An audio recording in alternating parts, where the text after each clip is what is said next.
like children, living like lovers, rolling like thunder under the covers. And I guess that's why they call it the blues.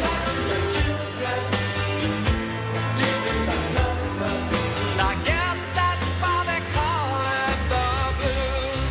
Like children, living like lovers. And I guess that's why they call it the blues.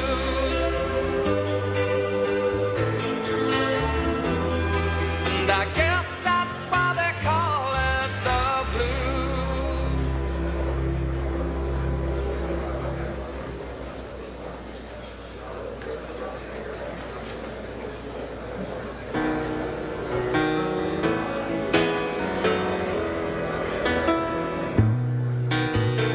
Goodbye, Norma Jean. No, I never knew you at all. You had the grace to hold yourself with those around you crawl. They crawled out of the woodwork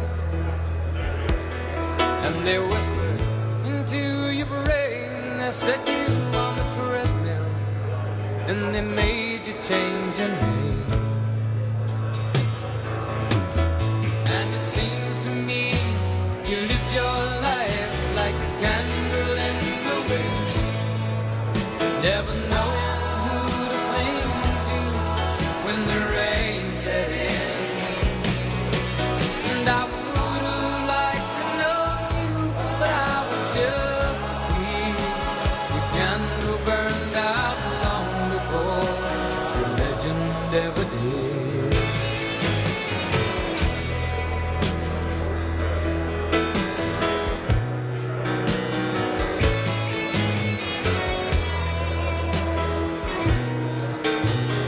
Loneliness was tough, the toughest role you ever played. Hollywood created a superstar, and pain was the price you paid.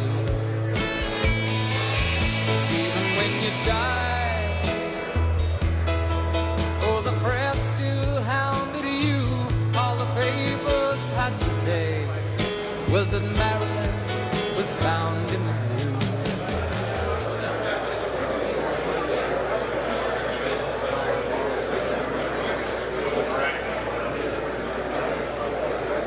Ladies and gentlemen, the 45th and 47th President of the United States, Donald J. Trump.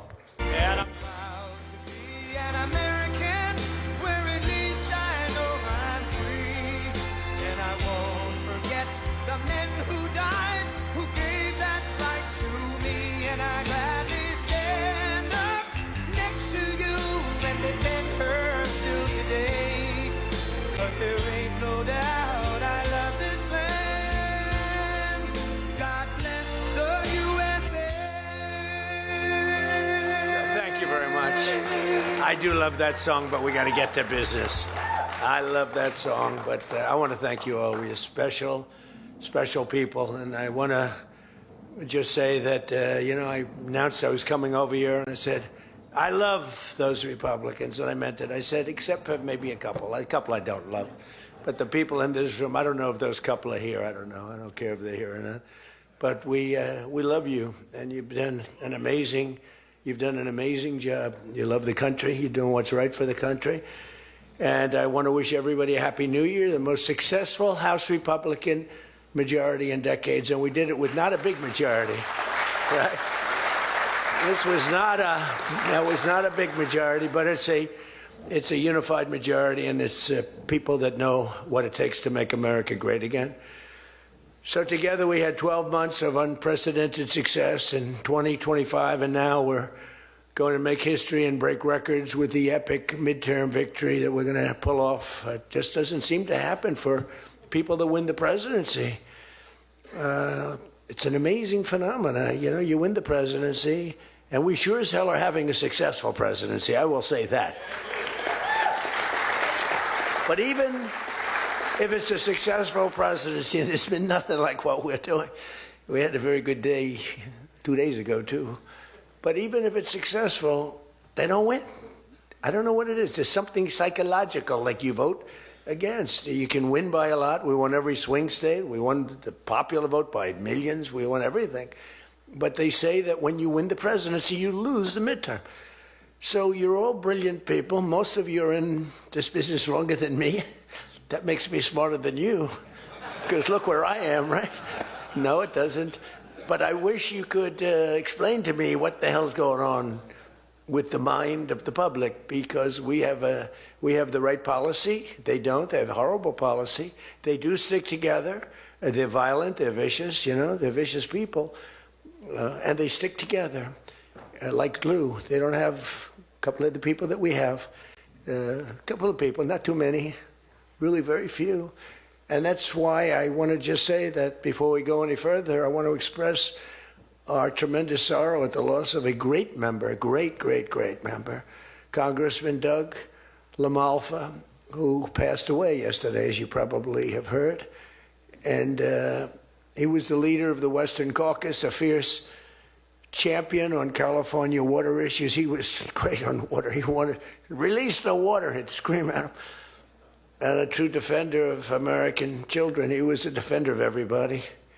And our hearts go out to his wife, Jill, and his entire family. He voted with me 100% of the time.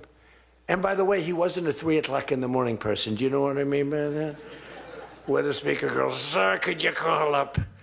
Could you call?" I said, "What time is it, Speaker?" "Sir, it's 3 in the morning. Could you make a couple of calls?" "How many?" 9.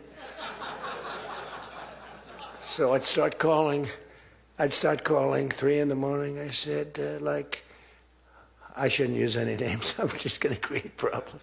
But hi, Jim, and I'm not talking about Jim Jordan. I never had a call 3 in the morning for him. But I said, "Hi, Jim, how you doing?" I just called to say hello, 3 in the morning. "Okay, sir.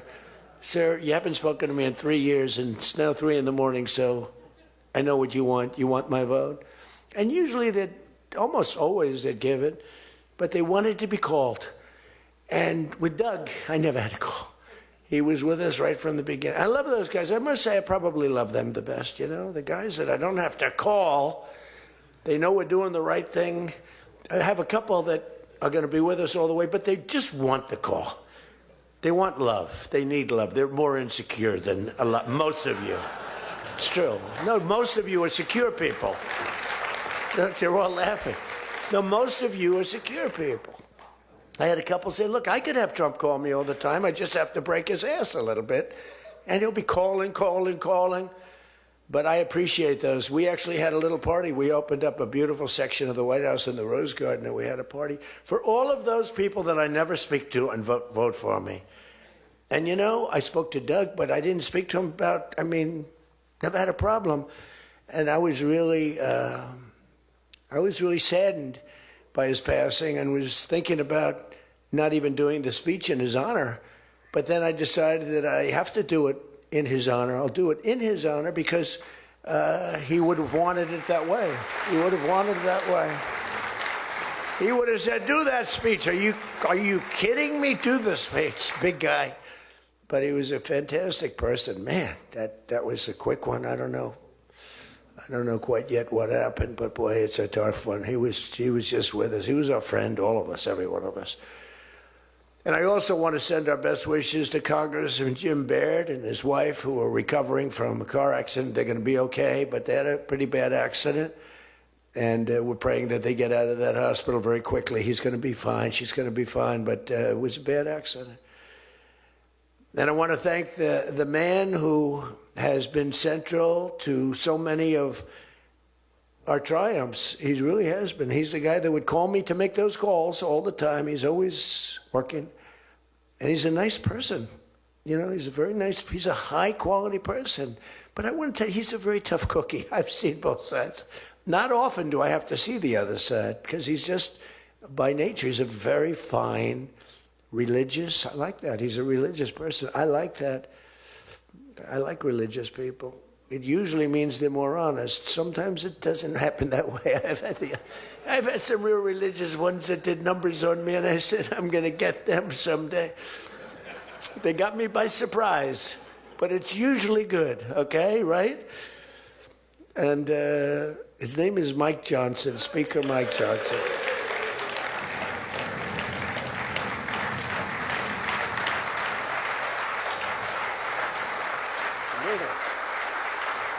He has my complete and total endorsement. Stand up, Speaker. So, you know, but it is true. A lot of times they'll say, I wish Mike were tougher. He's tough. He's tough as anybody in the room, actually. But can't be tough when you have a majority of 3. And now, sadly, a little bit less than that. I mean, a little bit less than that, maybe. But you can't be Trump. You can't, I want you. You know, you make 10 enemies, 20 enemies. That's the end of that, right? Everybody loves him. I would say there's one person he's given up on. I mean, I think he just gave up on this guy. He's so bad. He never votes for us. But no matter how good, he won't vote for us. There's a sickness there. You know, there's something wrong. You can have the greatest bill, the greatest for the country. Forget about for Republicans. Great, great, great for the country. I'm a no vote. We don't even bother calling him at 3 in the morning, do we? Huh? But I want to thank another guy who's as tough as they come, because he went through something that none of us have gone through. I went through a little shot, but I get that throbbing feeling every once in a while. But what he went through was incredible. And that Steve Scalise, he got hit hard. Where's Steve? Steve.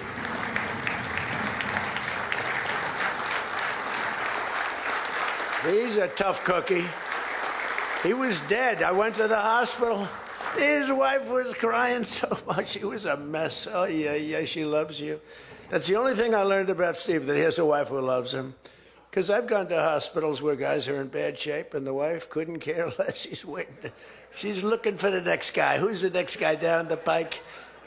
Who the hell is the next guy? He's died. I said, that's so bad. Oh, yeah.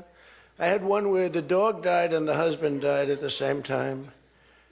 I said, it's so sad. Yes, I love this dog so much. She couldn't give it, and the guy left her a fortune. Can you imagine? I shouldn't have left her anything, but she was much more concerned.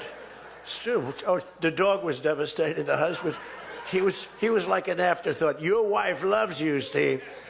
She's a great wife. Another one who has a great wife, Jackie, is Tom Emmer, right?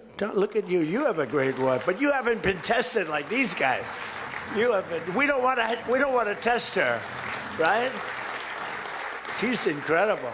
She's a strong, beautiful, great person. She's a great person. She actually liked me at the beginning when we were having little fights. We weren't even having fights. We just didn't know each other. We didn't know each other. And I heard he said something negative about me. He was sort of right about the subject, but you're not supposed to say ever, even though you're right.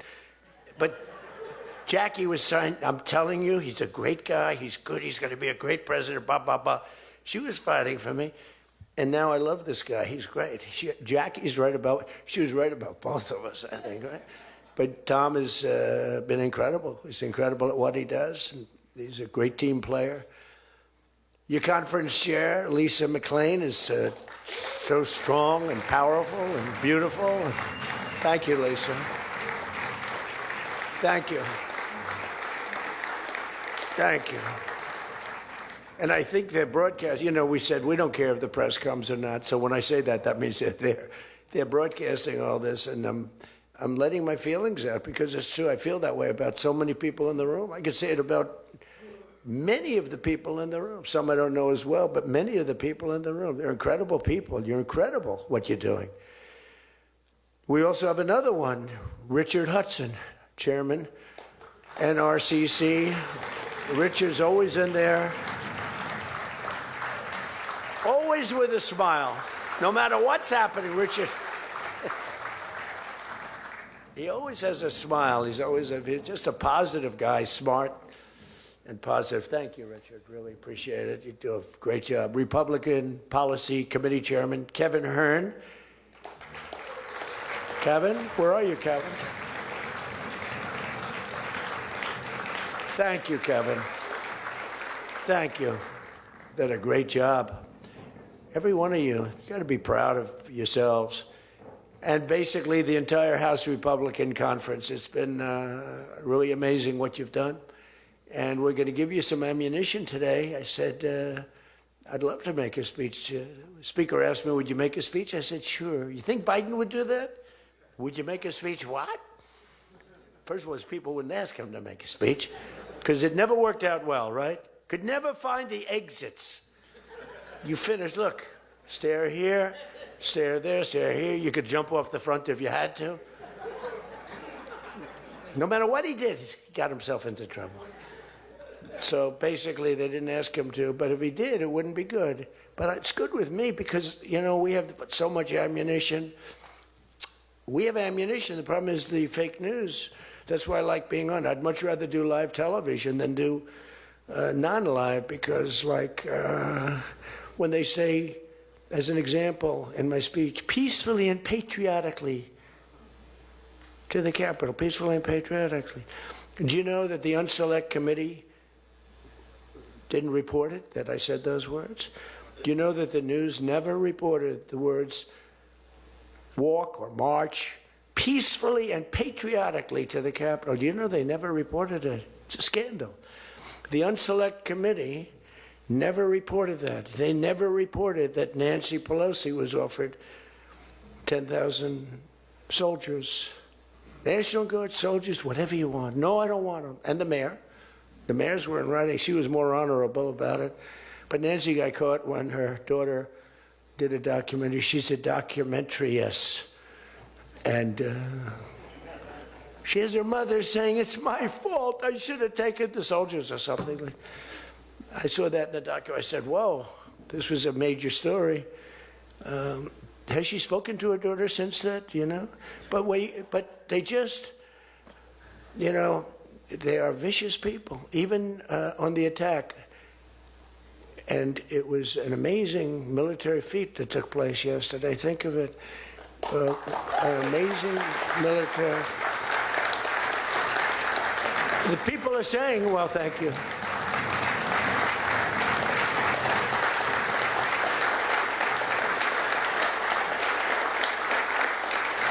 You know, people are saying it goes down with one of the most incredible. It was so complex, 152 airplanes, many, talk about boots on the ground. We had a lot of boots on the ground.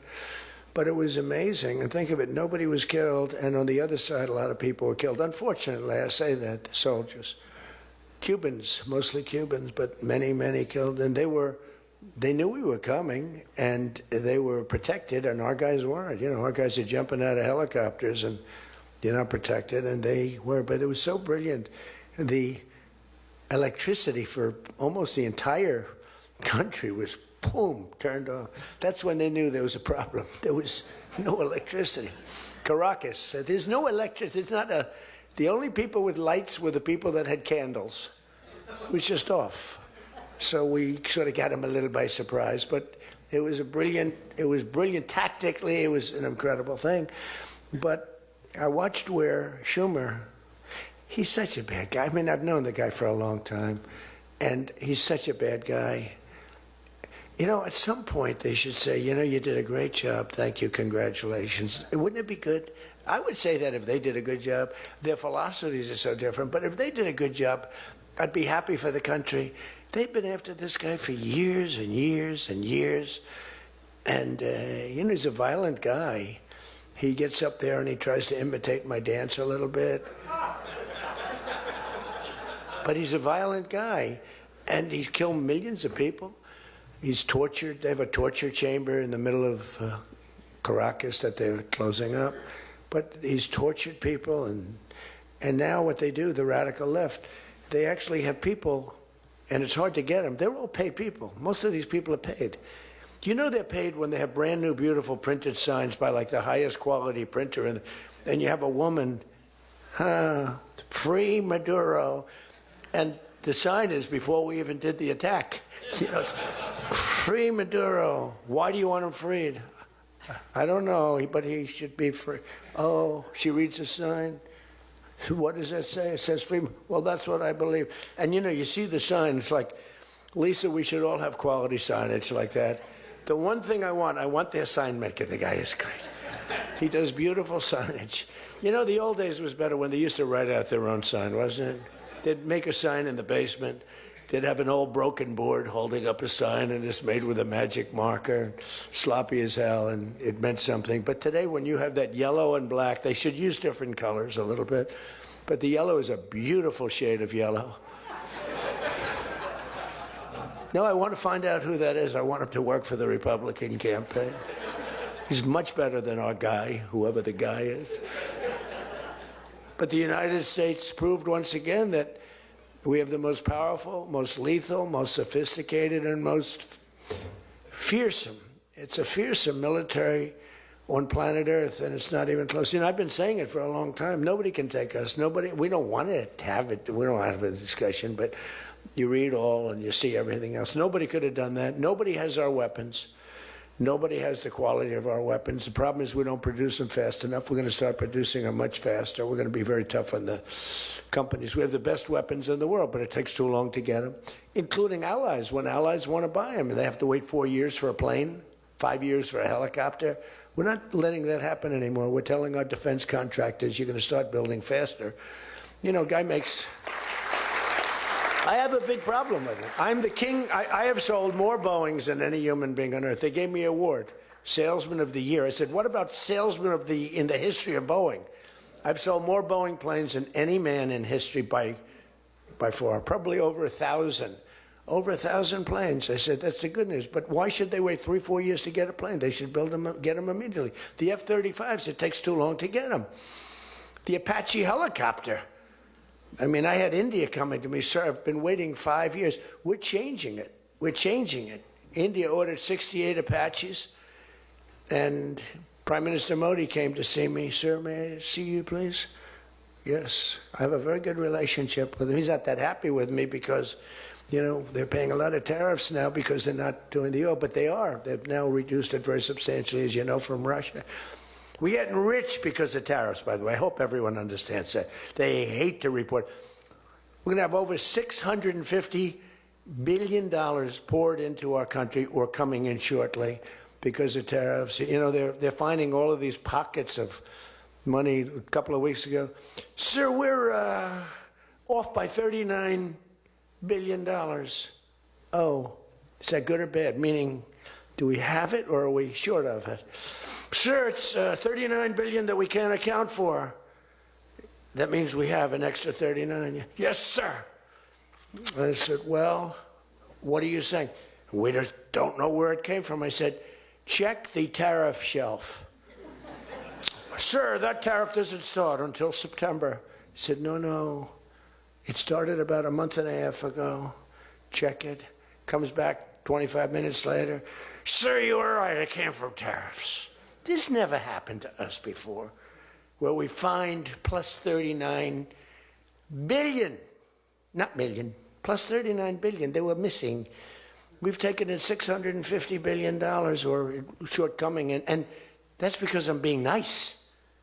If I want to be, and we have national security because of tariffs. And frankly, we have a big Supreme Court case. I hope they do what's good for our country. I hope they do the right thing. The president has to be able to wheel and deal with tariffs. Now, if you have the right president, it's good. You have the wrong president, you know, if you have the wrong president, nothing's good. Tariffs are the least of your problems. We found that out for 4 years. We had the worst president, did the worst job. They had the worst policy. We have to even run against these people. Now, I won't say cancel the election. They should cancel the election because the fake news will say, he wants the elections canceled. He's a dictator. They always call me a dictator. Nobody's worse than Obama.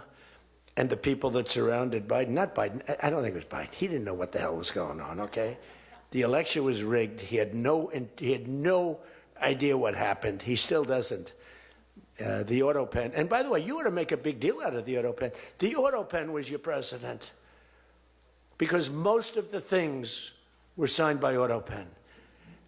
And you're not allowed to do that. I signed very little. Now I just sign everything because it's just so crazy. But, you know, like I had the other day, we elevated a general to 4 stars. I think you should sign that. You know, that's a big deal. A general did a great job, was elevated to 4 stars.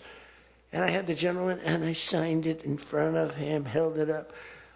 you got to sign that. You can't give it to an auto pen. And you can always tell an auto pen. One thing, it has two little tiny dots. You know that? Two little dots. You know what that's from? Two pins. They go bing, bing. They're wonderful things. But you got to sign it. And the law is you have to sign it. If somebody's, telling the auto pen person, he has to be authorized by the President of the United States. Well, he wasn't. The guy barely knew the President. How many times did you speak to the President, right? He said 2. And they just spoke about the weather. It was like this. But he was never authorized to sign. And I think it's, 95% of the things were signed by auto pen. You can tell because the auto pen is a nice, clean signature, and his signature's a mess. The only thing he signed was, which is nice, was Hunter's pardon. That's the only thing that we can find that he signed. Most of it he didn't sign. So somebody's sending papers to sign, and he wasn't the president. First of all, the election was rigged. You ought to have voter ID. You ought to insist on it. You ought to insist on it. Can you imagine? In California, they not only don't have voter ID, but if an official at the voting booths, which they don't have, by the way, because it's all mail, if an official, a voting official, even asks somebody for voter ID, sir, would like to see your identification. Do you come from our country? They put him in jail for tampering with the election. Okay? We got to straighten this out before it gets too crazy. California is more corrupt than any place. California is more corrupt than Minnesota. And I won Minnesota. Well, Tom's going, I think so. Well, it's close. It can't be proportionately, probably nothing's more corrupt, right? We got to win something. Yeah, right. He says you got to win. I'll tell you what, I did great there 3 times. I was surprised 3 times. Those elections are corrupt. They got you 1 time, too. But I heard. A long time ago, but they got you. But they got to straighten those out. But we have to have voter ID. And when you confront a Democrat about voter ID, like in a debate or something, I said it a couple of times with Biden, and they're very embarrassed when they say, we want voter ID, voter identification. The only reason somebody doesn't want that is because they want to cheat. Our elections are crooked as hell. And you can not only win elections over that, and not only win future elections, but you'll win every debate because the public is really angry about it. And you ought to pass the SAFE Act, or whatever you're going to call it. Are we going to SAVE Act or the Save America Act? I think we're going to change the name a little bit. You're going to put that up for a vote? I think everybody in this room certainly should do it. And it's a bad vote for them because they're voting against things like voter ID and other things that are almost equal to voter ID. But when somebody says, no, we don't want voter ID, that means they're crooked. And the public understands it. You win elections with that. But I think it would be really important, Save America Act, if you would put that up for a vote. It's got my total endorsement. And all it is common sense things about the election. And they'll fight it like crazy because they cheat. That's the only way they can win. When you have policy so bad, when you have policy with men and women's sports, and they fight like hell for it. They still are. I saw the other day a person that you know very well, a congressman, was fighting like hell. And, I was out the other day with somebody, and I was with an ex-football player. The guy was massive. His leg was like this. And a young woman who plays flag football, and she's very good, supposedly, as an athlete. She's smaller than this guy's leg, okay? And if they were playing football together, he wouldn't even have to run. He could just keep walking. They couldn't take him down. He can't even believe it. But there are so many. They had a race, a long-distance race. They had champion men, women, one of those marathon deals. The man finished 5 hours and 14 minutes and 36 seconds sooner. He beat the champion woman by 5 hours. It's so demeaning to women. It's so ridiculous, right? It's so ridiculous. The weightlifting, take a look at the weightlifting records. One record stood for 18 years, and it was broken by 112 pounds. They couldn't get 1/8 of an ounce, they'd put an 1/8 of an ounce on. Then she's going to break the record for her mom, who's sitting in the front with her father. I'm going to break it. Then she's out there. We're adding 1/8 of an ounce to each side. This record has stood, ladies and gentlemen, for 18 years. But she's going to do it. She's looking to get into the Olympics, right? And she gets up, and they put a little tiny thing like this, little tiny. And my wife, by the way, my wife hates when I do this. She said, you know, she's a very classy person, right? She said, it's so unpresidential. I said, but I did become president. She hates when I dance. I said, everybody wants me to dance. Darling, it's not presidential. She actually said, could you imagine FDR dancing? She said that to me. And I said, there's a long history that perhaps she doesn't know. Because he was an elegant fellow, even as a Democrat, right? He was the attack by Japan, you know, he was quite elegant. But he wouldn't be doing this. But nor would too many others. But she says, darling, please, the weightlifting is terrible. And I have to say this, the dancing they really like. She said, they don't like it, they're just being nice to you. I said, that's not right. The place goes crazy. They're screaming, dance, please. But the weightlifting, but no, the girl gets up. And you see, I want to be more, but I have somebody watching. I want to be more effusive. I want to really, yeah. But she gets it, and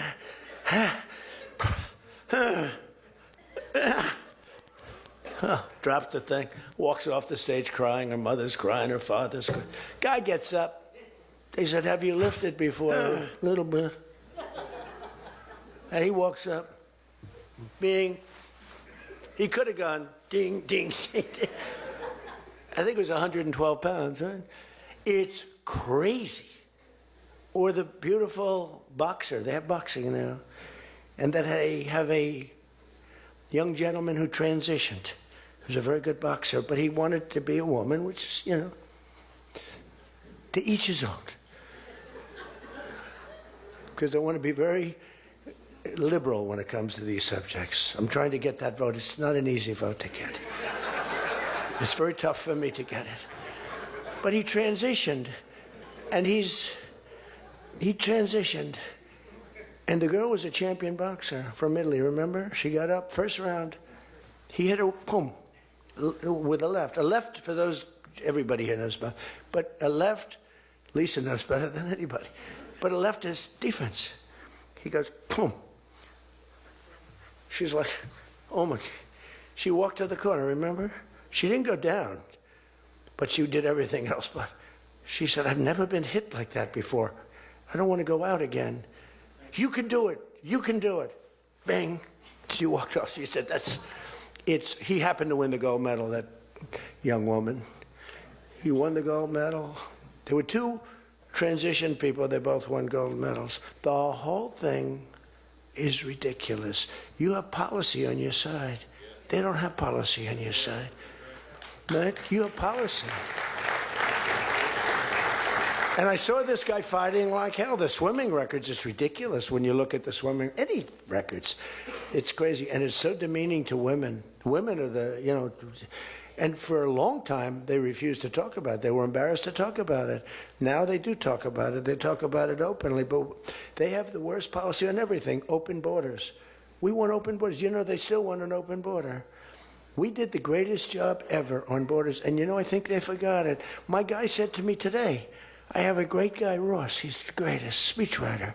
He said, sir, let's not mention the border. Nobody cares about the border anymore. Can you believe it? This was the biggest, this was the biggest thing there was.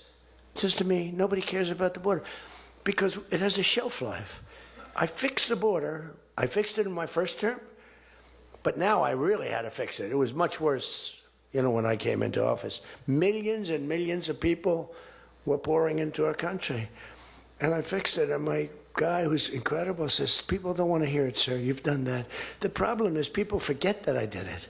They totally forget. They were talking about the other day, we don't like Donald Trump on this, we don't like Donald Trump on that. And somebody just out of the blue said, well, he did an unbelievable job. Who cares about that? They're saying, like, you know, that's been done. What do we do about that, Mike? Everything you do. It's almost like, what have you done lately is the way you have to run your life. In other words, I could have the most unbelievable 4 years. And I guess I'm not allowed to run. I'm not sure. Is there a little something out there that I'm not allowed to run? But let's assume I was allowed to run. I could have, there's going to be a constitutional movement. No, I could have the most unbelievable 4 years. Everything was great. But in the last week, I made a little slip up in something. And you lose the election. It's like, so we can't let them forget that we did such a great job on the border. By the way, Venezuela, everyone, they're marching in the streets. They love it, except in New York. I mean, where they find these people? These people, they're not like, these people are a mess. I know it's not nice to say that. These people are a mess. Where do they find these people? They're the worst looking people I've ever seen. They really, they got hats that are all frayed and all, they look like, they're all paid. They don't even know what they're talking. When the reporters don't interview them because they know that it's, you know, the press is so anti. It's hard to believe the press could be so anti because it's all common sense. You know, it's not we're conservative, whatever. Doesn't matter. We're all common sense people. It's not even, but the press has no credibility whatsoever. Think of it. I got 97% bad stories on one network, 93% on the other, and I won in a landslide. You know what that means? The press has no credibility. That's all it means. And we got to keep it that way. So I don't talk too much about the swimming, the weightlifting, the boxing. I don't talk about it. You know why? I want to start bringing it up about a week before the election because I don't want them to correct themselves. I don't want them to say, you know, we've decided that we don't want to have men playing in women's sports. That would be a devastating blow for us. Because that's, you know, they say it's an 80-20. No. It's about a 98-2 issue. We've decided that we will not have open borders where the entire world, from the Congo, prisons from the Congo, these are extraordinarily tough people. These are people that make our motorcycle gangs look like fine young men. Okay? Our motorcycle gangs are wonderful people by comparison. No, they come in from prisons in the Congo. They come in from prisons from all over the world, but in particular Venezuela. Tren de Aragua. Tren de Aragua comes in, and Tren de Aragua, they say it's the worst gang in the world. It makes our gangs look like little sweethearts. It makes our gangs, you want to take them out to dinner, they're so nice. They cut off the fingers of people. One guy makes a phone call in Colorado. The governor stinks in Colorado. He's no control. So Tren de Aragua, they don't want to do anything about it. So ICE has to go in and take them out because the governor doesn't want to do anything. But they make a phone call. They've taken over my building. The landlord's calling. They took over his building. So the governor doesn't want to do anything. But he calls the police. The guy. They come in. Did you call the police? This is Tren de Aragua talking to the man that owns the building. Did you call the police? Yeah. Boom, they cut off his fingers. If you call him again, the next time your hand comes off. Can you believe it? The guy's walking around, his fingers were cut off. And these are the animals that we're throwing the hell out of here. Washington, D.C. is now the safest city in the country. And you people know that better than anybody because you were, I mean, think of it. You're in Congress. You're respected people. You're afraid to walk outside. Washington, D.C. Now, we had a terror attack 4 weeks ago, and one person's looking down from heaven, and the other one is actually recuperating and going to make it, I think, but really badly hurt. Really badly hurt. Most positive mother I've ever. No, my son's going to be fine, sir. The mother was telling me that the night of the attack, I went just like I went to you. I spoke to this incredible woman. Sir, everyone's praying for my son. He's going to be fine. The doctors thought she was, you know, just hoping against hope. There was no chance. And 2 weeks ago, he got up and started walking around. It's amazing, actually. So maybe some really bad. It looks like he could be okay. He's going to have pretty bad after effects. But that was a terrorist attack on people that are doing a great job. And it could have been anywhere. But we haven't had a murder. You know, we would have, on average, 2 murders a week in Washington. I don't even like talking about it. Two murders a week in Washington, D.C. We haven't had one in 7 months. People can walk out now. You can walk down with your wife down to the restaurants, which are booming, by the way. I mean, if you go back to before I got in, and we did a pretty good job 4 years ago, but there was never this, you know, in my first term. So when we were during the first term, we were pretty good, but, you know, it wasn't like that big of an issue. It became a big issue because people were being mugged all over the place. We had a couple of people working in the White House that were killed. We had one guy waiting for his wife in a car. They said, "Get out of your car." He said, "Well, I'm waiting for my wife." They blew his head off. The wife is walking up to the car. Animals. And then they get angry when I say, "They're animals." Nancy Pelosi, "They're not animals, they're human beings." No, they're not. This is another thing. That's a 98-2 issue also. No, they're animals, and we've taken them out. We've took out over 2,000 people, brought them back to their countries from where they came, or they're in prison now in Washington. Because it's not just like, you have to take the bad ones out. 2%, 3% of the population causes 90% of the crime. Think of it. 2% of the population in Washington, D.C. causes 90% of the crime. So when you get rid of the 2%, we took out over 2,000 people, got them out of the country or in prison. Some were so bad that we didn't want to send them back to their countries because they'll come back in, even though it's hard now, but, you know, they're pretty smart. They're sick, but they're smart. But you're now living in one of the safest cities in the country. It's a great thing. You can walk to the restaurants. Restaurants are booming. New restaurants are open. They were all closing. You wouldn't have had a restaurant. And I don't know about you, but to me, those soldiers standing there look so good. I'm not going to feel safe walking down the street without them. I don't think you would either. Even though, you know, we took out so many criminals, I just feel better. To me, they're beautiful. I look at these soldiers, and you feel safe. You feel safe. I don't think if we took them out, even if the crime wasn't much, it would definitely be more. We did a great job in Chicago. They don't want to talk about it. We, you know, against all this slob of a governor, this stupid slob, who's the family threw him out of the business. He was a dope, and the Pritzker family, but they threw him out of the business. And the mayor, he's a low IQ person, extremely low IQ. We should give everybody like these competency tests, right? The cognitive, they call it cognitive.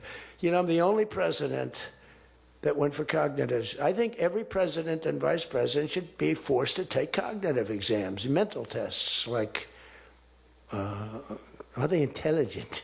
Wouldn't it be nice? Do you think Walz could pass a cognitive test, as an example? Do you think Kamala could? I don't think Gavin could. He's got a good line of crap, but other than that, he couldn't pass. I mean, here's a guy who didn't want to have water coming down from the Pacific Northwest. Why? You know, they have a little tiny fish, this big, it's a little tiny fish, not doing well. You know why? No water. They're sending water. It's too much. It's killing the fish, so they cut it off. And then they have 25,000 houses burned down. They don't know why. No, I think, I believe in it. I'm the only one that took a cognitive test. I do, it's the worst. If I don't do a medical exam, because I've had times where I went longer, because I'm busy. If I don't do a medical exam, they say, Trump's not doing an exam. There must be something wrong with him. If I do the exam, they say, why did he do this? Why did he do this part of an exam? He did too much. There's something wrong with him. Do you remember there was a period, Mike, where I had 32 days in a row I did one press conference, 2, 3, sometimes 4. I do them behind the desk. I don't even just do it. I do press conferences. But I do many press conferences. So in 32 days, and then one day, just one day. This is 32 days in a row. Must be some kind of a crazy record. Then one day, do you remember I didn't do one? Because I took Kai, my very brilliant golfer, beautiful young lady who swings the club so beautifully. She's a great scratch golfer and loves playing. Grandpa, would you take me to play golf? So I ran, I play golf in like record. I play speed golf. It's better that way. You know the expression? Miss it quick.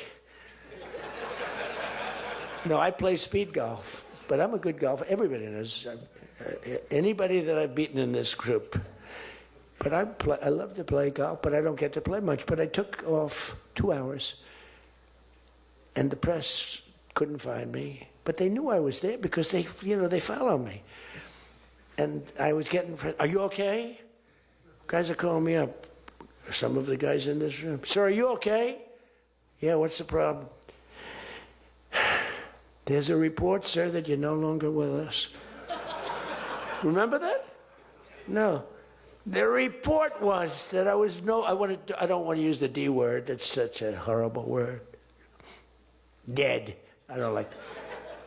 There's a report, sir, that you're no longer with us. I said, well, I just hit a 280-yard drive. This isn't bad. And, it's one of the, and it took me a couple of weeks to get that one straightened out. The new one is they did a report in the fake news New York Times where I worked this day from early in the morning till late in the evening, but we don't give out a full schedule. It's like who the hell wants to give out a schedule to these people? But it's all work. And this, in particular, this day was brutal. I never got to leave the seat. You couldn't do anything. It was just one after another after another. And this went on from early in the morning till late in the evening. And my people gave out a report. He had lunch. They show a report, lunch with somebody. And they did a story. Donald Trump is slowing down. He only had lunch. And then he went back up. And they said, oh, that's malfeasance, whoever did, right? No, it's terrible. I was actually more angry with my people than I was with the New York Times. But they wrote a story. And it takes you a period of time to recover from these hits. And it's almost no matter what you do, but you have to keep a positive eye. But we have a fake press. We did a thing that's so incredible on medicine that nobody has ever done it. Reducing favored nations, most favored nations, we reduced the cost of medicine at levels that have never even been dreamt of before. We should win the elections on just that thing if we did nothing else and went home, go home. We did favored nations where we're bringing down the price of a pill. As an example, in London, the pill sells for $10. In New York, it sells for $130. That's 13 times as much. Most favored is I want to pay what the lowest nation in the world is paying. Everybody knew about it, but nobody had the guts or the stamina to do it, or the respect from other nations, but I do.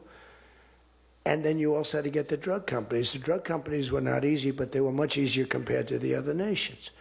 So the other nations used to tell the drug companies, we're not going to pay more. You kept it for years the same price. Everything, we just kept going up, up, up.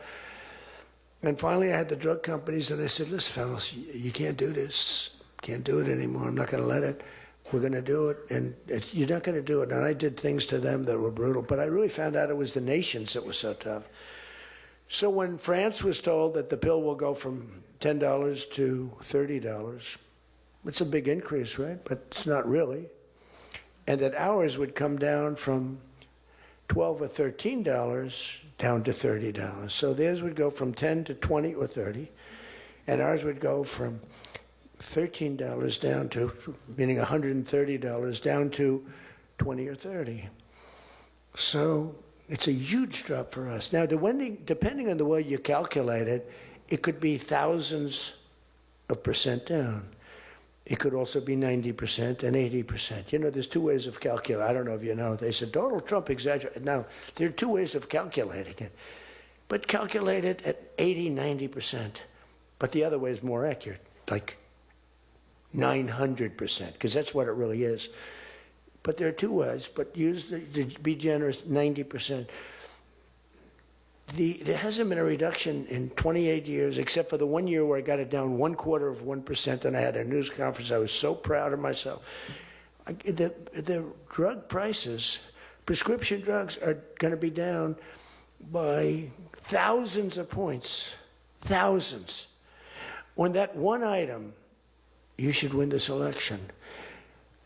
The New York Times barely wrote about it. The other papers barely wrote about it. Nobody even knows that the drug prices. Now, people will say, you don't mind if I don't read this crazy teleprompter, do you? Because, do you mind? Because I have, it's called standard. But these things are so important because you guys got to get elected. Because if you don't get elected, we have a country that's going to go to hell. So we can't play games. Ladies and gentlemen, the sun will rise tomorrow, and when it rises, we don't need this bullshit. We need to talk about favored nations. And your numbers are coming down at levels that nobody's ever seen. We inherited high prices. We inherited a mess. We inherited the greatest inflation in history. And you know what was knocking it down? The bad economy that we inherited. We inherited bad. We now have the hottest economy in the history of our country. We have $18 trillion being invested in the United States. You have, every one of you have car plants, AI plants, plants of all different types. Because of tariffs. I hope we get the good ruling from the Supreme Court. I only hope we do, because it's given us tremendous national security. So let me just finish up, because I weave. I love to weave.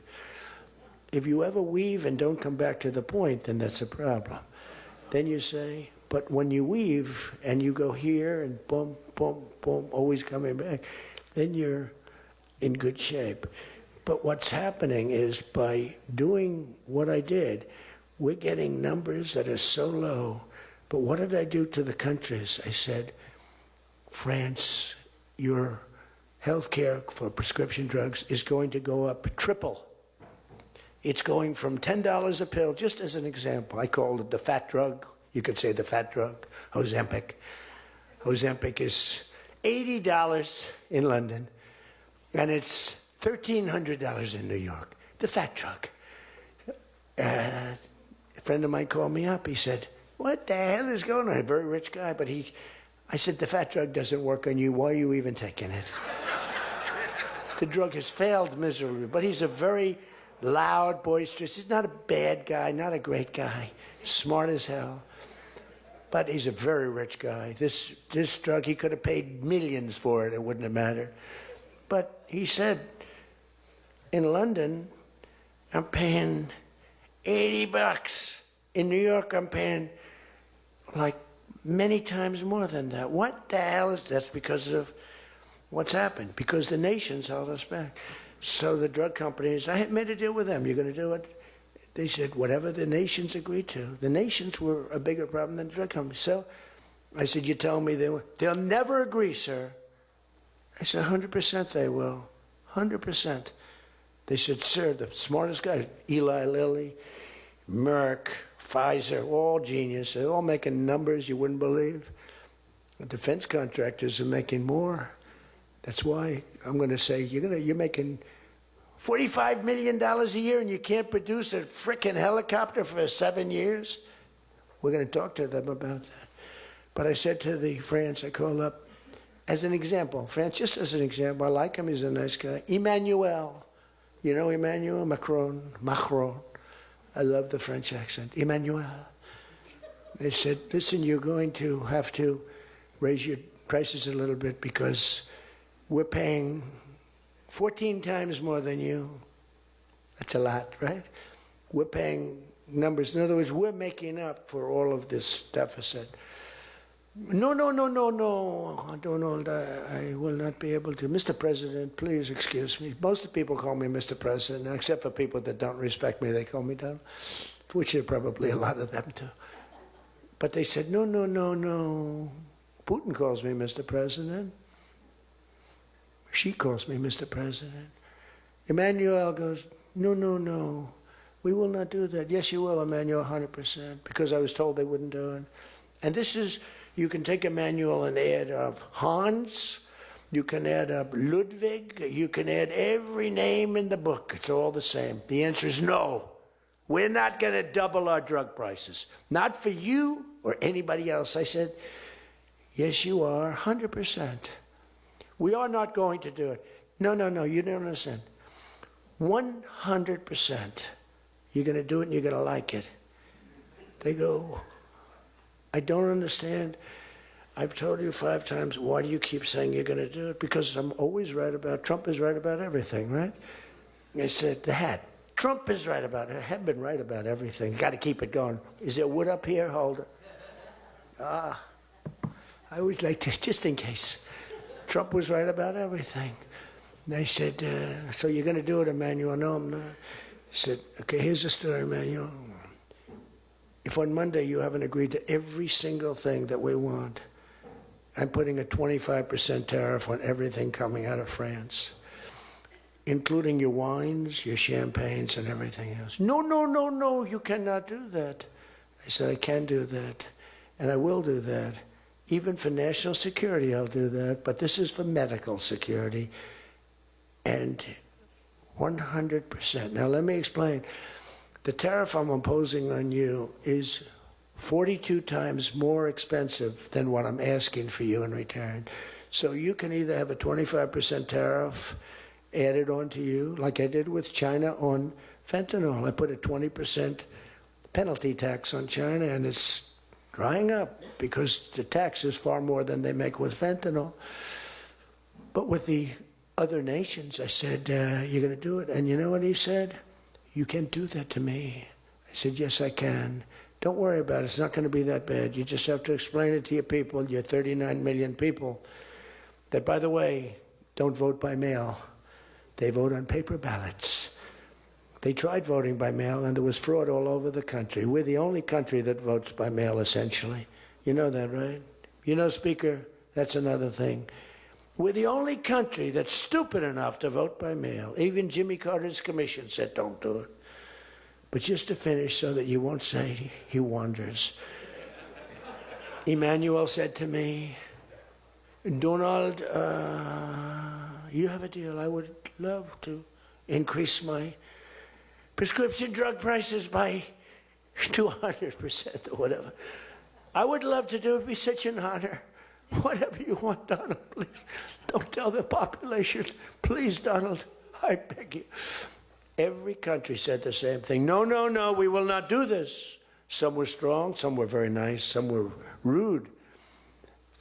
But they all said one thing, no, we won't. And within, I'd say on average, 3.2 minutes, they were all saying, we would be honored to quadruple our drug prices. So we would be honored to quadruple our prices if that's what you like. We want to make you happy. Okay. Therefore, I will not charge you a tariff, and you're going to increase your drug prices by 3 times what they were paying 2 days ago, right? And we have now favored nation. You think Biden could do that? I don't think so. Think Biden ever thought of it? Now, everybody's wanted favored nations, but everybody knew it was impossible to get the countries to agree to it because they wouldn't have done. And they've been doing this for 40 years or whatever it is. We were subsidizing the entire world. That's just one of the many things we're giving. But you should take that thing. That's going to save. Now, that also, when you add that to health care, your drug prices are much lower than what you projected. So we're going to reduce health care by a lot. One other thing. On health care, it's never been our issue. It should be our issue. We had a very nasty vote from a couple of people. I guess Collins, I guess Lisa Murkowski, and I guess a man named John McCain. Remember? Thumbs down. You remember.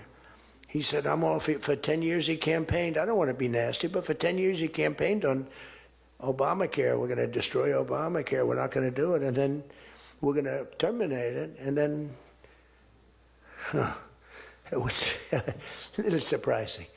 We could have had health care, good health care. Obamacare is bad. And the people understand it's bad. And the premiums are horrible. But one thing I've learned I learned a lot about healthcare. I found healthcare sort of like not of tremendous interest, but it was very important. And I made it of tremendous interest. So I made a statement a couple of months ago because I saw the numbers. I said, boy, because, you know, I like to see what's going on. That's one of the reasons. By the way, we set an all-time record again today. We have the highest stock market in the history of our country by far, every single month. That's another thing you should count. You know, they like to demean that. You know what the Democrats, well, that doesn't mean anything. That's just, no. That means jobs, and it means 401ks, because a lot of people have 401ks. And they have, hello, best lawyer in the room, the best, have 401ks, and they have 401ks like, I had a young policeman. I told this story twice, but it was the same thing. This was a recent case. I had a case years ago because I had a great economy. You know, we had the greatest economy in history during my first term. My first term was a tremendous success.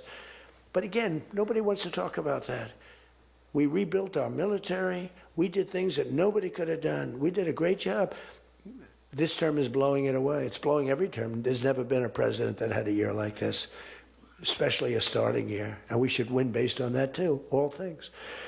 But the 401k, so there's a policeman, and he comes up, and he was guarding me along with lots of other people. Sir, I want to thank you. What? My wife thinks I am the worst investor in the world. And for the last year, she thinks now I'm Warren Buffett. She said, you're smarter than Warren Buffett. You're a better investor than Mr. Warren Buffett, sir. I said, how's your 401k? It's doubled. It's going up. It's going up. I said, just relax. But 401ks are through the roof. Those are us. Those are the people. We have the highest stock market in history. 47 days out of 11 months. We have just a piece of the last month left for the first year. 47 days out of 11 months, we hit a new record. Well, we hit one last night. We hit another one today, I understand. But we hit one last night, a new record, brand new record. All exchanges, not just, you know, Dow. Dow was up, but all of them. We have another record, that's the 47th time in 11 months that we've hit an all-time high. And the future, because we have more money coming into our country than any country has ever had by far. The record was about $3 trillion many years ago by China. We've got $18 trillion pouring into our country. You know why? Because of tariffs. Because if they build a factory, they don't have to pay any tariff. But if they make it in another country and they send it in, they have a very big tariff to pay. So they can't pay that tariff. So what they do is they come in and they're building. By the way, this is what China did to us for many years. It's just reversing it. Other than we have a great product. We were losing our product now.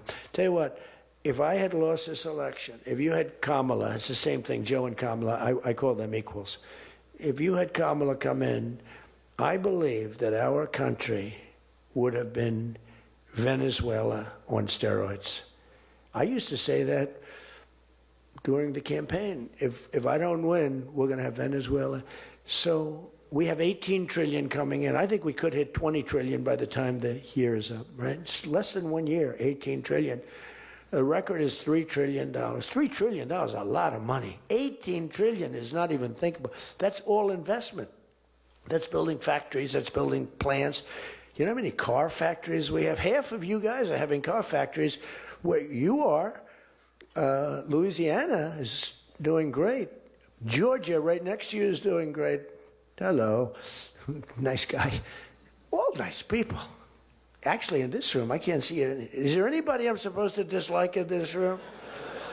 I think that a couple of people maybe didn't show up. There's only one that I really dislike. I mean, the same person that Mike gave up on, because there's something wrong with him. He's a sick person. But there's only one, really. The others, you just have to understand them. You know, they have some problems too. But you just have to sort of go with them and understand them, feel sorry for them. Advise their family, are they okay? Because what we're doing is right. But $18 trillion, car plants being built. I was in Japan. Somebody admonished me, he shouldn't be traveling. I don't like to travel. I don't like to travel. But when I travel, I make a lot of money for the country, not for me. For me, I don't care. I have a much higher purpose. I have plenty of money. I don't need money. I don't want money. I want to make money for the country. And like I did with Intel, Intel came in. They had a problem. I said, I can solve the problem, but I think you should give the United States 10% of your company. He goes, whoa. I said, yeah, I think I can help you with the problem, but you got to give the United States, not me. Sometimes I'll say, give me, but when I say me, I'm talking about, I'd love to accept it, but I don't think that law enforcement would like that, right? I'm very cognizant of law enforcement, perhaps more than anybody in history.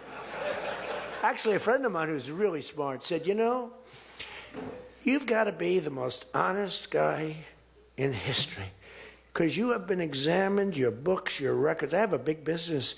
Every record, I had these Democrats hired the biggest accounting firms, the biggest law firms, the biggest. I went through years of abuse. And here I am. They didn't find anything wrong, remember? We want his tax returns for years. We want his... Finally, the Supreme Court, shockingly, I'm the only one. This couldn't happen to anybody else.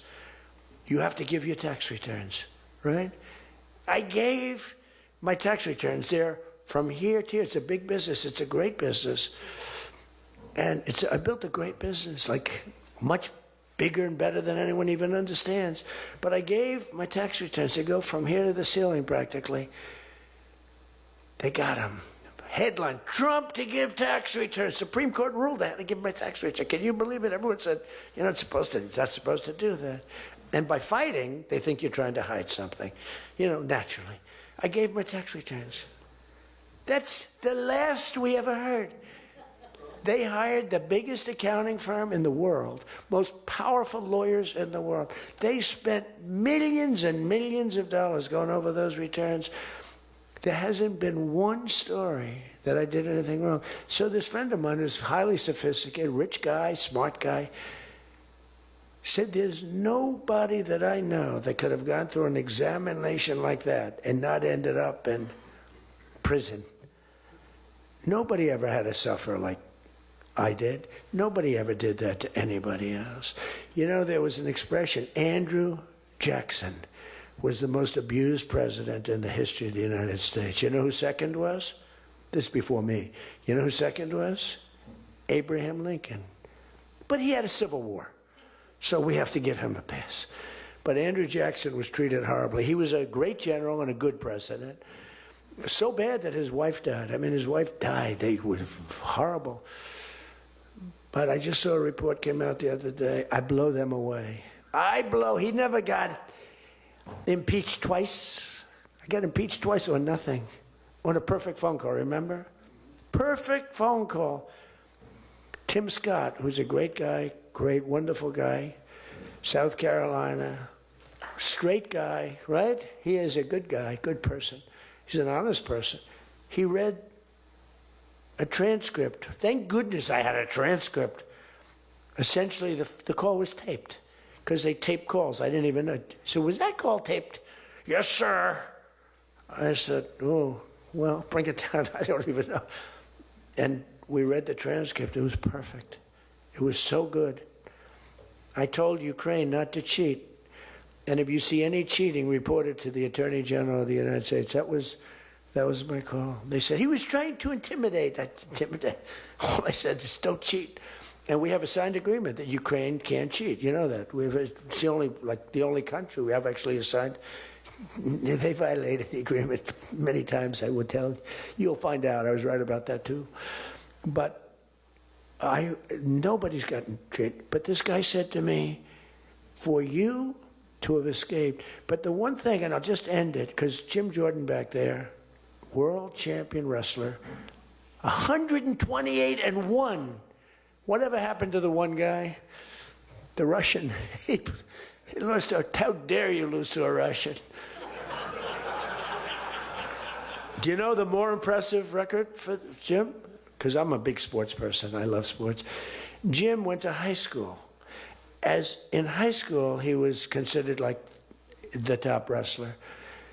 But he was undefeated in high school. Now, what that means is that as a freshman, he was beating seniors. Is that true? Were you actually undefeated? Seriously, were you undefeated in high school?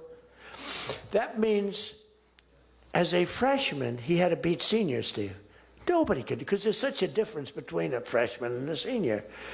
To me, that's more impressive than anything. But I'm also impressed with his fight. Now we have to close the deal, Jim. We got to close the deal. Close that deal. So,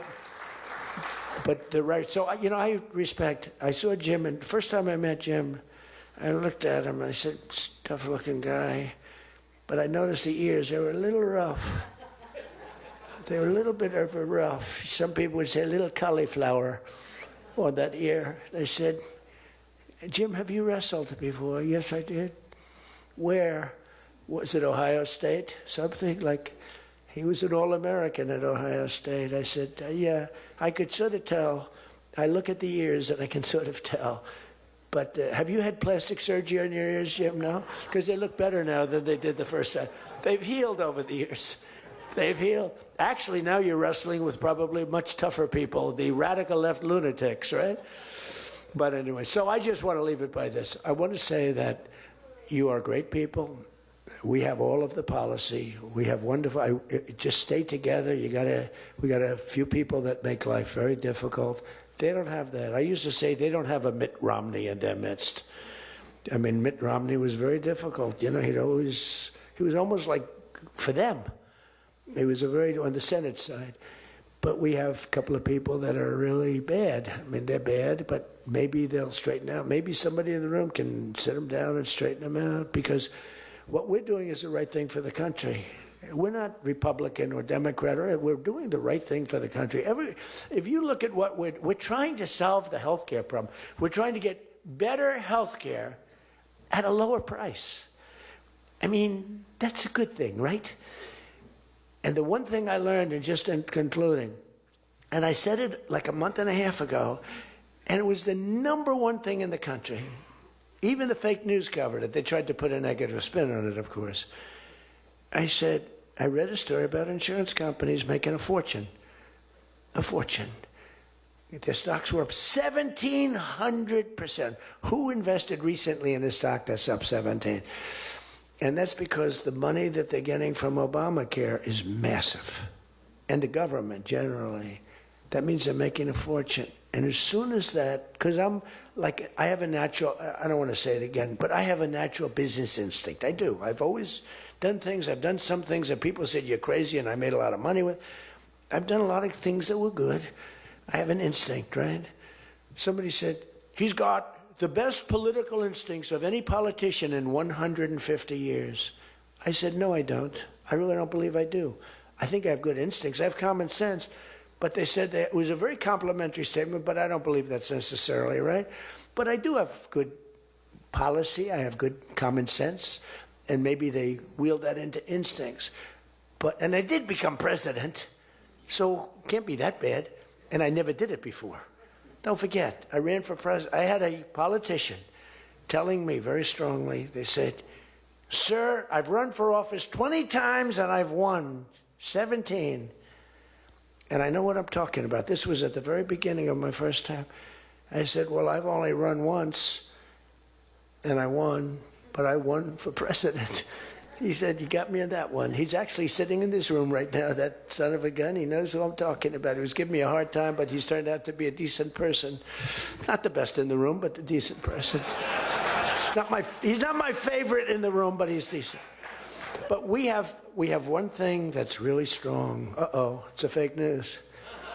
Pulitzer Prize, right, Doug? Pulitzer Prize. He got one for the bullet. He had the bullet, but he got how many Pulitzer Prizes? 3 Pulitzer Prizes, and all talented guys. These are great guys. I don't like the people back there as well. These are the ones that take the pictures. Make me look thin for a change, Doug. You're making me look a little bit heavy. I'm not happy about it. But one thing I did see and find out in the last 2 months when you tell the people that we want the money to be paid to the people so the people can buy their own health insurance and health care, it's like, and I just said it, and I said it because I read a story on the front page of a certain paper that I don't even mention because it's so stupid, paper, it's so bad, it's gone so far off the Wall Street Journal, I don't mention it. I refuse to tell you that it's the Wall Street Journal. They've lost their way. This is not the Wall Street Journal of old. But I read a story on the Wall Street Journal, and it said that the insurance companies are making so much money. They weren't demeaning them or anything, and I guess as an investor, you're happy. When I read that, I said, wait a minute, they're making that kind of money, and they're making it because of stupid politicians, I hate to say, that we allow them to make it. If you guys can get in a room, because, you know, we don't have that as one of our issues. It's the only thing they have. They're lousy at it. They came up with Obamacare. We tried to fight it. We almost had it won, but we didn't get 3 votes. We should have gotten them. But here's, you want to turn this thing, you work on favored nations, you work on borders, you work on all of the things that we talked about, but now you take the health care issue away from them, and they want to fight it. You know why? They're all owned by the insurance companies, and they cannot fight it successfully. There's nothing they can do. That's like almost the voter ID thing. When they try and fight, I watched a guy trying to explain why we shouldn't have voter ID the other day, and the guy was a fool. He looked like an idiot. This is the same kind of an issue. Let the money go in the health care account or however you do it. Let the money go directly to the people. Now, you have to be a little flexible on Hyde. You know that. You got to be a little flexible. You got to work something. You got to use ingenuity. You got to work. We're all big fans of everything, but you got to be flexible. You have to have flexibility. I came out with a statement. Let the money go not to the big fat cats in the insurance companies that made 1,700% over the last short period of time. Let the money go directly to the people where they can buy their own health care. And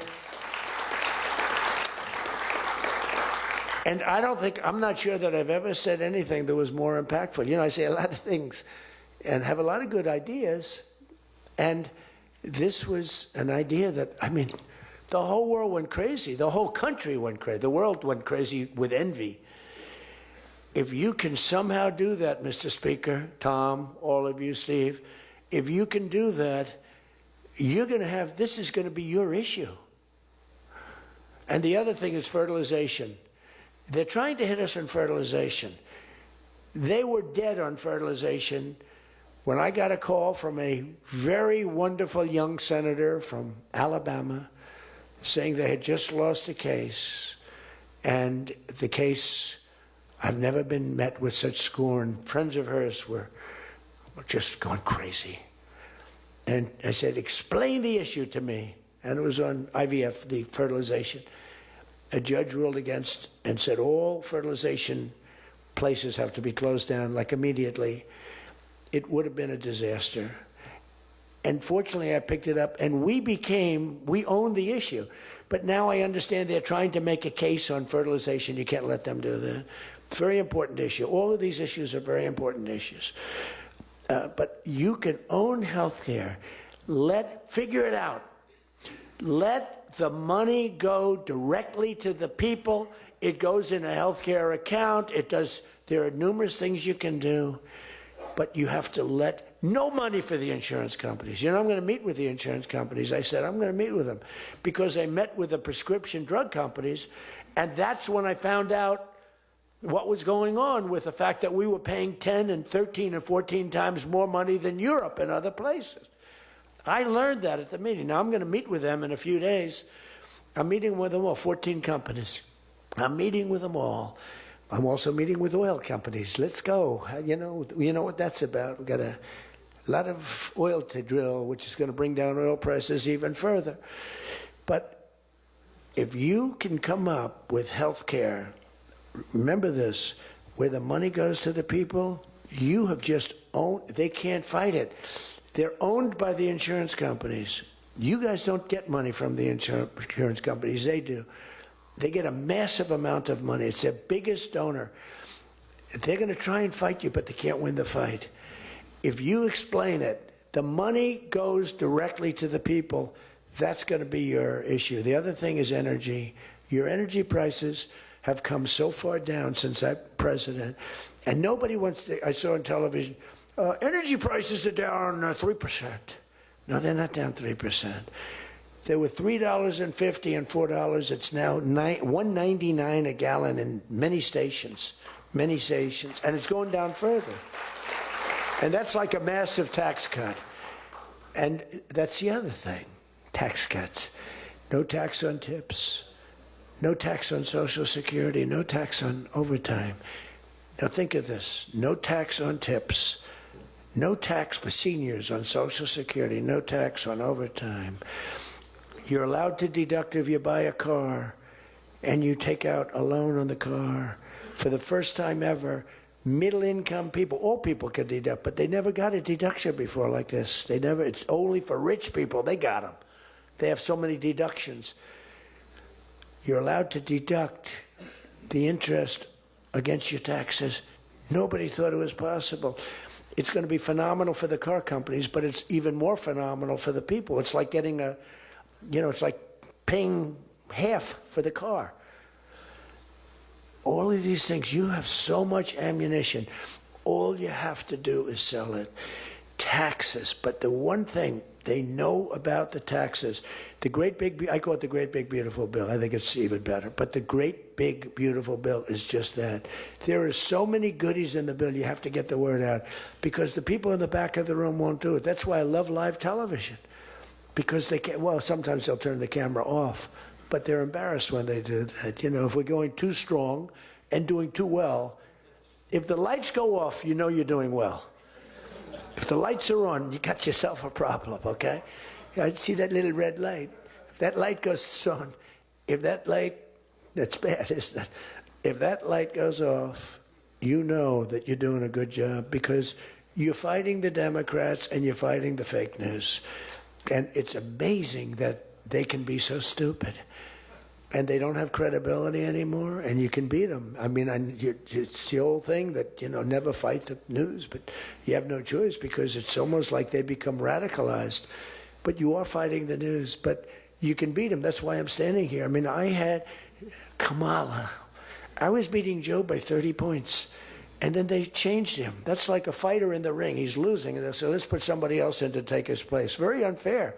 They changed in the middle of the election. They said, he's going to lose, so let's give somebody else. And fortunately, she was just as bad as him. Probably slightly. I don't know. Would you say as bad or worse? Close. Pretty close. But it took 6 weeks. It was a honeymoon period. 6 weeks. It took 6 weeks to find out that she didn't have what it takes. But you got to win the midterms. Because if we don't win the midterms, it's just going to be, they'll find a reason to impeach me. I'll get impeached. We don't impeach them. You know why? Because they're meaner than we are. We should have impeached Joe Biden for 100 different things. They are mean and smart. But fortunately for you, they have horrible policy.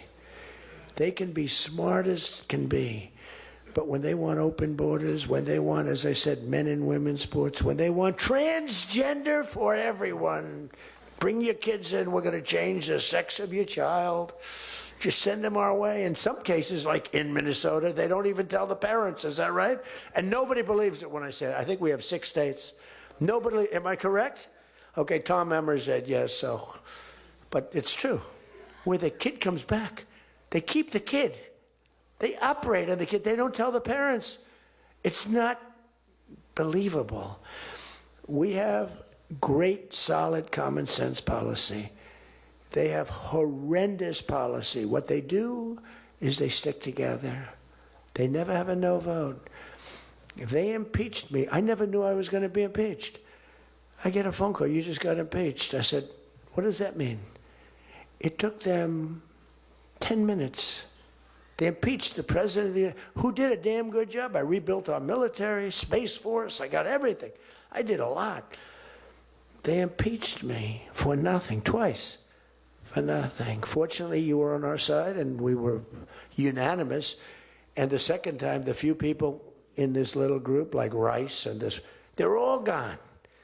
Every one of them is gone, except one that we're going to sort of let ride with. Some guy that has a state that you might as well just let him ride. But think of it, everyone's gone. Everyone's gone. It makes me feel so good. I don't want to feel vicious, but I'm so happy that everyone. And they're seriously gone, too. They lost in landslides. This guy named Rice, he lost by 48 points. Right? Remember him? Oh, no, there he is. What a job you did, Mr. Fry. Congressman Fry. I looked around for somebody. It's true, this was a good choice. We've made some bad choices, too, because you have to do it. I said, who the hell can run against this guy, Rice? It was a Trump plus 40 district. They had riots around his house that night. You know, he voted, I vote to impeach. And that night they had riots. So they said, who the hell? Just give me somebody. A warm body. And then, no, it has to be a living, breathing person. And then if I could get a genius, it would be good. And we got a guy who is so good. He's been, I think, are you happy with him? I think so. Stand up, Rob. He's great. I said, where does he come from? He's like a senator, state senator or something. I said, all right. I spoke to him one time. I said, you're accepted. But little did I realize how good he was. You did a great job. You've done a great job, and the people love him. So he has done a great job. I just want to say this. I haven't read one word on this thing. Who the hell else could do this? And I think I gave you something. It's just a roadmap, and it's a roadmap to victory. You have so many good nuggets. You have to use them. If you can sell them, we're going to win. Because we've won 2 races in like 50 years. It's, for whatever reason, I don't know why, but just don't fight it. It doesn't make sense. There have been 2, and they were unusual circumstances. So whether it's a Republican or Democrat, whoever wins the presidency, the other party wins the midterm. And it doesn't make sense because we've had the most successful year probably in the history. They say, and now you add what happened essentially yesterday, we've had the most successful first year of any president in history. And it should be a positive and make it a positive. So with that, I leave you. I do. And I started by saying I love you all, and I'll end by saying I love you. You're amazing people. What you do for this country is incredible. And thank you all very much. Thank you. Thank you.